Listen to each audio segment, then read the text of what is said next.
Okay guys, let's just try to make a video showing this TPS working and then I'll just upload it. This is my engine stand. I've got a G3 Hemi on here and I'm using this MSD6. It's a Hemi 6 MSD 6013 with the EZ-EFI version 1 controller. They call it an EZ Fuel right now because there's two versions of EZ-EFI. So what I'm going to do, let's turn this guy on. Turn on my ignition. So what I'm showing here is this is the modified throttle body that I opened up the cover by splitting this at the bottom. Spread it out, took off the cover, welded a spline shaft onto the end of the motor in there. Not the motor, but the shaft. The motor spins. And then I put on the serrated shaft just a regular arm that dual quads use, blower linkages use, and just got it off Jags. It wasn't too expensive. So what I did here was I took a factory wiring harness and I took the connector off. These two here for the motor. So actually hooking that to a battery makes your throttle open and close just by you adding 12 volts to that. So I cut those wires and they're terminated underneath here. I also have the 3 wires. There's actually 4. There's a throttle position signal 1 and 2. So I'm using throttle position signal 1 with the 5 volts, which is the far pin over here. I'm using the 5 volts to, no, this is my middle pin, the TP1 signal. The 5 volts comes in through here, which is at one end of your potentiometer. This return is your ground. So I used this pin 2, pin 1, and pin 6. This one I cut off because actually it's reverse voltage if you hook to that pin. So it's like you don't want that pin. So what I'm going to show here is on my live data screen of my EZ-EFI. I already programmed it for 345 cubic inches. So I'm going to go to live here.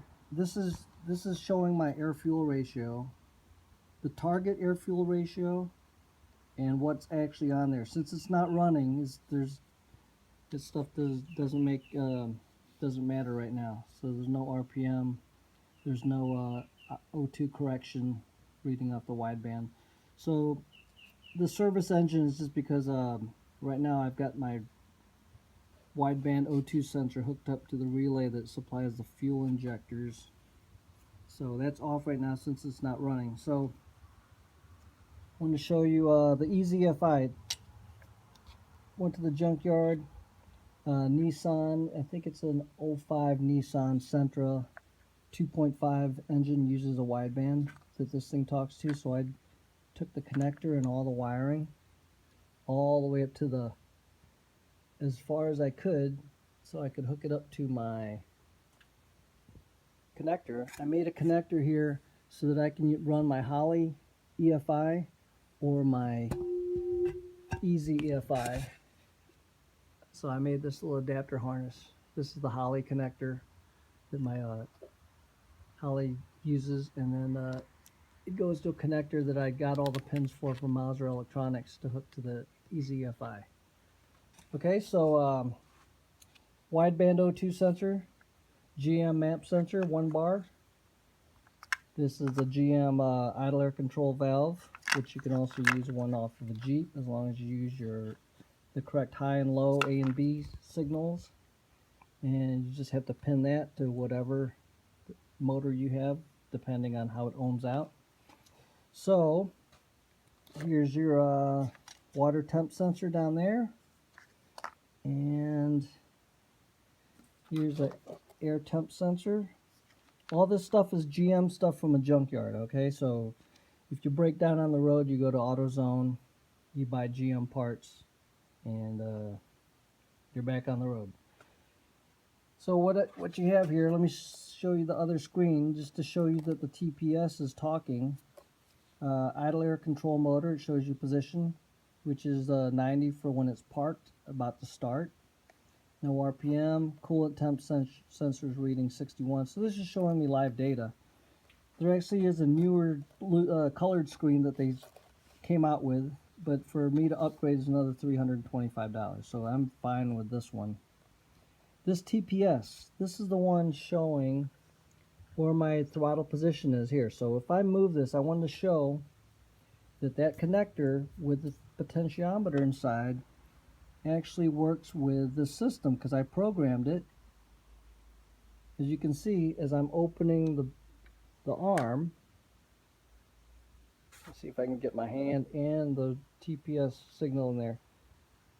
See, all the way open, 99%, back to 0. So I've got about 3 of these now, and I'm not buying an aftermarket throttle body just to have something that I can control with a cable when I've got one right here and they're not being used. So I figured let's modify one. So this thing should be ready to start soon. As soon as I get this one running, just to know it's good. I've got another motor sitting right here. One of these has to go in my CUDA. Okay, so it's kind of messy right now, but it's got to be in there for this summer. It gets the oil pan. It gets my 45-degree angle oil filter adapter, and it gets a 4-speed, and it goes in the engine. I mean, in the CUDA. So this thing, I'll have this out in the carport when I fire it up. I've got a radiator that goes on this thing. So yeah, I already primed it with oil pressure. It can, should be ready to go. So I just wanted to show this throttle position thing, because I'm sure some people are doubting that this is going to work, but you can see. And also, let's see, I'll show you the rest of the screens I have on this. Air fuel, I have it set to 14.5 right now, but that's just because I haven't started up yet. It shows battery voltage. It shows my map pressure right now, which is 99 because it's sitting here not running. Air temp is 64 degrees, kind of cool outside. And there's a 4th screen here. Oh, sorry, hit the wrong button. So if I go to the 4th screen, show you what that shows you. It just shows shows your load, your RPM, your fuel, and injector duty cycle, in case you need to watch that, see how close you're getting to 100. See if your injectors need to be increased in size. The service engine just means there's an error. That's why this light's blinking. Because if I go into my codes, let me show you my codes. It's going to show you O2 error, just because I don't have power to the O2 sensor right now, so it doesn't constantly stay hot. So it's set up to go to my fuel pump relay, so it gets power when the fuel pump relay is on. So about this, the throttle position, I can show you how that was set up with this. You go into advanced options, go into calibrate the TPS. It says within idle position, hit enter, continue. And it just learns the position, you know, the resistance and voltage coming out of that sensor. So now it says hold it to maximum, which I'm doing with my hand, and then hit continue again, which I can't do since I'm holding my phone. Let me hit it. So it learns that position.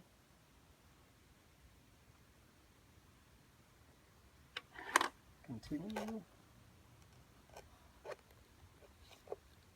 And now it wants you to start the engine so you can adjust the idle. So idle air control motors in a certain spot. So it would normally have you start it, and then you wait for this little bar by you adjusting the throttle to fit inside this little target range, and then you're all set. So I thought I'd show you my progress right now, and as soon as this engine's running, I've got 3 Hemis now, so I got to get all of them tested on the stand so I can see which one's the best engine to put in. So this one is the way I got it from the guy. It had a bad valve in it. I've got a K-frame on this stand just so I can see if everything fits. I don't have exhaust manifolds on it yet, but I'm just getting all the wiring done. So I'll take another video and show this thing running as soon as it's ready to go.